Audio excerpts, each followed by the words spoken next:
Price. Ayan, papakita ko na lang din yung price. Ikutan muna natin and then isa-isahin natin mamaya. Okay, pati yung specs niya papakita ko na lang din sa inyo. Ganda nung pagkaputi dito. So meron pa silang kulay nito, meron silang army green. So papakita ko na lang din sa inyo sa susunod na vlog, pero focus muna tayo dito sa isang to. Ayos, ganda. So yun na nga para sa kanyang price. Ayan, para sa halagang 47,150cc. Masasabi ko na sasabay din to sa mga 150cc na mga ganitong category. So hindi lang ito yung 150cc nila, meron din silang EXT na 150. So update ko na lang din kayo, or nakita nyo na siguro yon sa mga update natin sa microbike na dito sa San Rafael. At least dito sa San Luis, meron kayong bago makikitang unit, or check nyo na lang din sa pinakamalapit na microbike sa lugar nyo. So yun nga para sa lahat ng mga nagtatanong kung magkano nga ba ang ganitong motorcycle ngayong 2024, ito ay nagkakahalaga ng 72,000, sakto yan. At yung kanyang down payment na 15,000, so sa tingin nyo sulit nga ba yung ganitong motorcycle? Papakita ko na lang din sa inyo yung kanilang months and yung kanilang rebate, para at least meron kayo idea dun sa mga kukuha ng mga installment na ganitong motorcycle. Ayos. So ayun ang mga best, no?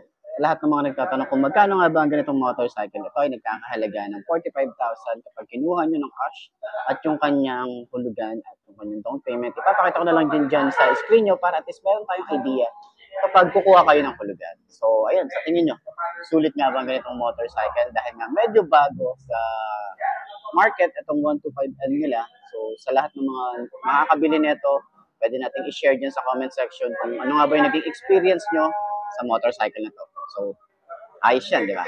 So, ayun ang mga best, no? Sa mga nagtatanong kung magkano nga ba ang ganitong motorcycle, ito ay nagkakahalaga ng 60,000 kapag kinuha nyo ng cash. Kapag kinuha nyo naman ng hulugan, ipapakita ko na lang din dyan sa screen nyo kung magkano nga ba yung down payment and yung terms nila. So, sa tingin nyo, sulit nga ba ang ganitong motorcycle? Pwede nyo rin i-share yung mga naging experience nyo, lalo na dun sa mga nakabili na ganitong motorcycle, para at least merong idea yung mga gustong bumili ng ganitong motorcycle. Okay? So yun ang mga best, no? Sa lahat ng mga nagtatanong kung magkano nga ba ang ganitong motorcycle, ito ay nagkakahalaga ng 58,000. So sa tingin nyo, sulit nga ba kapag kinuha nyo ng cash, no? So para naman doon sa mga kukuha ng installment, pwede nyo makita yan sa screen nyo kung magkano nga ba ang down payment at yung kanilang months, para at least meron kayong idea kung magkano nga ba ang ganitong motorcycle kapag kinuha nyo ng hulugan at pag kinuha nyo ng cash. So, ayun. Comment nyo naman sa baba para doon sa mga nakagamit na neto. At dahil nga bago pa lang to, ngayon pa lang nila to ni-release sa market. And then, meron kasi itong carb type. Pwede nyo i-share dyan sa comment section kung ano nga ba yung experience nyo sa motorcycle na to. Para at least magbigyan natin ng idea yung mga kukuha ng mga ganitong motorcycle. So, ayun. Sa tingin nyo, ayos na ayos yan. Brain numb, yeah, I'm still digesting everything that's going on, second guessing if this world is a place worth saving. I feel lost in this world as of lately. Give me a sign, will everything be alright? I need a sign, cause I don't wanna waste my time. I wish I knew.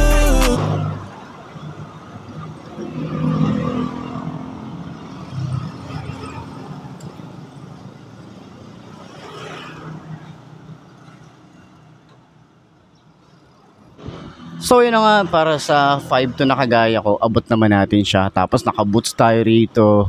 Pag upo pa lang natin, naramdaman natin na maganda yung kanyang upuan, yung kapal niya, tapos yung lambot niya.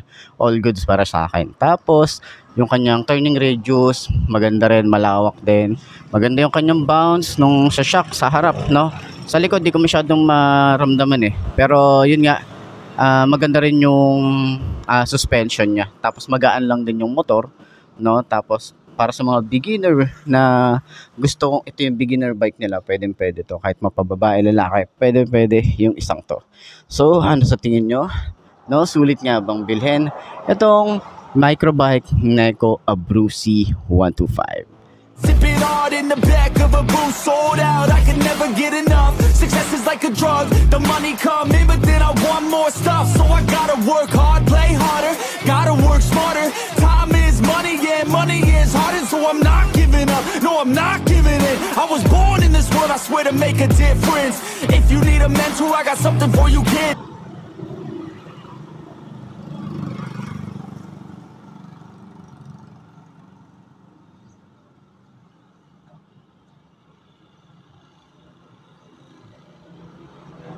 So yan, para sa 5'2" na kagaya ko, abot naman natin siya, no? Tapos, nagustuhan ko rin yung upuan niya, malapad, tsaka malambot. And then, yung turning radius niya rito is okay din.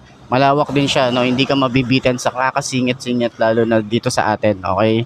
So, maganda rin yung bounce ng ating front shock, okay? Yung sa likod, medyo hindi natin maramdaman kasi nga makapal yung ating foam. Tapos, alam naman natin bago. Yan. So, para doon sa mga 5'2" na kagaya ko, tapos gusto nila ito yung motorcycle nila, no? Yung beginner na motorcycle nila. Pwede naman. Tsaka naka-boots din pala tayo rito, no? So sa mga kagaya kong 5'2", talagang nagbo-boots tayo para at least pag may mga tinetesting tayong motorcycle, di tayo masyadong hirap. Okay? Pero yung sobrang mataas na talaga, yon. So yun, para doon sa lahat ng mga gustong kumuha na ito, puntahan nyo na lang. Lalagay ko yung contact number nila at yung price, nakita nyo naman na para dito. So, ayun. Ayos na ayos yan. The grind, get inside your mind. Yeah, we working overtime. That's the only way to climb. We gon' make it in our prime. Signing on the dotted line. Cashing checks left and right. That's the way I'm living life. I feel alive when I got a goal in sight. Chip away, I gotta fight. Ain't nobody else in sight. Man, I think I see the light. Yeah, that shit is so bright. Follow me, I got the guide. See you on the other side, son. Ain't nobody know what I've been through. Okay, let's go. Okay, 5'2" ang aking height. Ito nga pala yung microbike MX250. You know, kung naghahanap ka ng mga pang trail, pwede ang isang to. Pero sa kagaya ko na 5'2" ang height, hindi ko talaga siya abot. Okay, so meron tong 150cc. Yun kasi yung pinakamabenta ngayon nila, 150cc na ganito. Kasi sa panahon ngayon, ang daming mahihilig mag-trail, di ba? Pero yun na nga, sakyan natin para at least malaman ko. Ganyan ang height to, no? Ganyan, di ba? Hanggang dito ko na sa may bewang ko. Pero try kong sakyan kung abot ba. Ayun, no? So, hindi ko siya abot, no? Tatakot ako. Tatakot ako, boss. Ganyan yung tsura natin. So, baka bumuwal, di ko kaya. Natatakot ako, hindi ko maabot talaga, hindi ko siya abot. Pero yun na nga, ganyan tsura natin dito. Yan, ayoko baka bigla siyang bumuwal. So ayan, yun nga, hindi natin abot, no, sa kagaya kong 5'2". Ayokong i-risk, ayokong mag-take ng risk, baka bigla tayong bumuwal doon. Pero yun na nga, no, sa lahat ng mga gustong kumuha na ganito, pang mga matatangkad talaga, kayang-kaya to. So, ayun, puntahan nyo na lang dito sa mga gustong kumuha ng ganitong motorcycle. Available yan dito sa may Microbike San Rafael branch, or sa pinakamalapit na microbike sa inyo. Okay? Ayos yan. Time to grind, get inside your mind. Yeah, we working overtime. That's the only way to climb. We gon' make it in our prime. Signing on the dotted line. Cashing checks left and right. That's the way I'm living life. I feel alive when I got a goal in sight. Chip away, I gotta fight. Ain't nobody else in sight. Man, I think I see the light. Yeah, that shit is so bright. Follow me, I got the guide. See you on the other side, son. So ayan, upuan natin itong Microbike EXO 125N. So side stud muna natin. Okay. So tingin ko halos magkasing height lang sila ni 150i. Yung FI nito. Kung hindi nyo napapanood, pwede nyo panoorin sa video section natin yung FI nito. Yung 150i. Ayan. So same lang din. Same lang yung height niya. Same lang yung feeling nung shock. Ayan. Shock sa harap. Medyo matigas ng konti. Ito naman sa likod, malambot siya. Yung feeling naman nito, halos same lang din naman sa 150i. Okay, so, ayan, meron din tayong gulay board dito. Pwede tayo maglagay dito ng top box pa para at least kapag maglo-long ride tayo, marami tayong lalagyan at meron din naman tayong compartment dito. Pero ayun na nga, yung experience natin dito is magaan yung motor. And then, sa lahat ng mga gustong kumuha ng ganitong motorcycle, pwede nyo kontakin sila dyan sa screen nyo, yung kanilang contact number, para at least rekta kayo mag-inquire sa kanila, or pwede nyo naman ako i-message para at least ma-assist ko kayo dito sa branch nila. So, center stand natin para at least malaman natin kung same lang din Yun, no? Halos magaan talaga yung motorcycle. Kahit i-center stand natin, napakagaan niya. Ay, siya.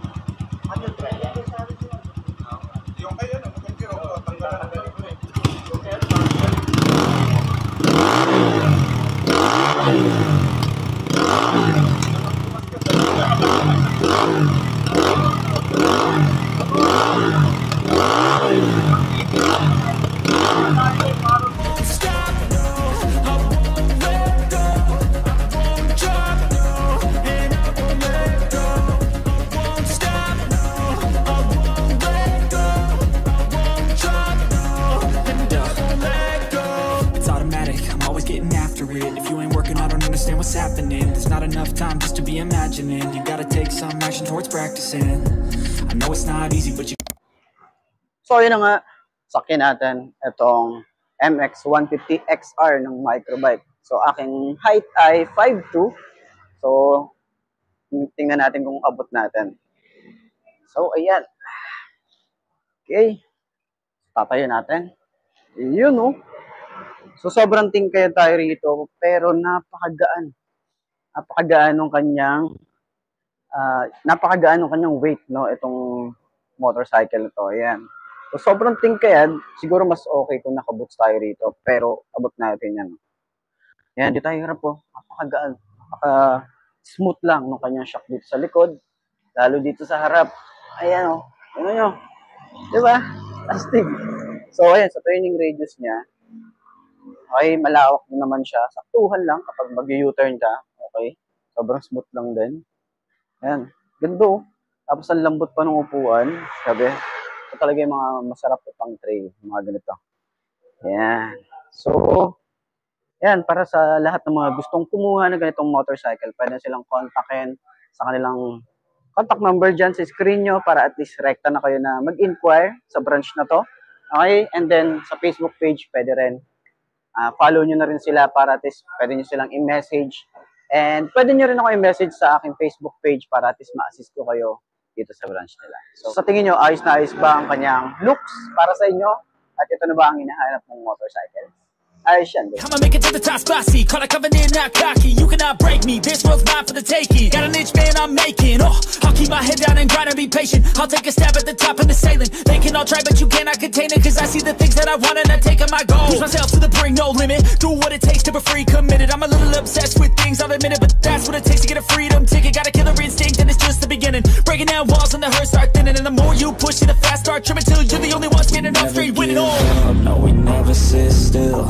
It's time to stand up, time to take the red pill. So ayan, unang upo para dito sa my microbike EXO 150i. Side stand muna natin. Okay. So ayan, ganyan ang itsura niya kapag naka-side stand. So 5'2" ang aking height. Tingnan natin kung gaano nga ba siya ganda. Ayan. So medyo tingkayad lang naman tayo rito. Kasi nakapabuka ka tayo rito eh. Pero ang gaan ng motorcycle. Lambot ng shock. Yung front shock, ayan. Malambot siya. Sa likod, malambot din. So ang kanyang turning radius, malawak din. Kaya ang itsura niya. Di ba? So sa mga nagbabalakbuhan na ito, isipan nyo na.